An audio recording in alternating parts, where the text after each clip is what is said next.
মৃত্যুদণ্ড থেকে খালাস জামায়াত নেতা এটিএম আজহার। মানবতাবিরোধী অপরাধের মামলায় জামায়াত নেতা এটিএম আজহারুল ইসলামকে মৃত্যুদণ্ড থেকে খালাস দিয়েছেন আপিল বিভাগ। আন্তর্জাতিক অপরাধ ট্রাইব্যুনালের মৃত্যুদণ্ডের রায় বাতিল করে সর্বোচ্চ আদালত এ রায় দেন। মঙ্গলবার সকাল ৯টা ৫২ প্রধান বিচারপতি ডক্টর সৈয়দ রেফাত আহমেদের নেতৃত্বে ৭ বিচারপতির পূর্ণাঙ্গ আপিল বেঞ্চ এ রায় ঘোষণা করেন।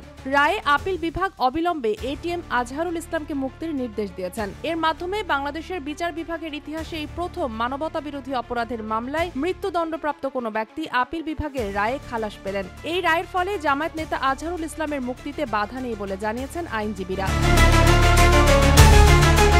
এর আগে গত ৮ মে মানবতাবিরোধী অপরাধের মামলায় জামায়াত নেতা এটিএম আজহারুল ইসলামের মৃত্যুদণ্ডের বিরুদ্ধে আপিলের শুনানি শেষ হয়। এ বিষয়ে রায় ঘোষণার জন্য ২৭ মে দিন ধার্য করেন আপিল বিভাগ। ২০১৪ সালের ৩০ ডিসেম্বর আজহারকে ফাঁসিতে ঝুলিয়ে মৃত্যুদণ্ডাদেশ দেন আন্তর্জাতিক অপরাধ tribunal.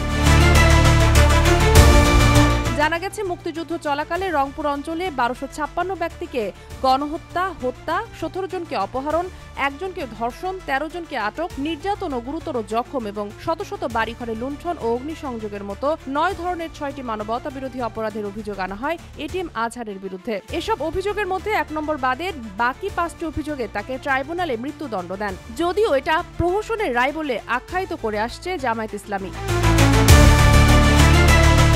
Sheikh Masuma, daily hour, Bangladesh.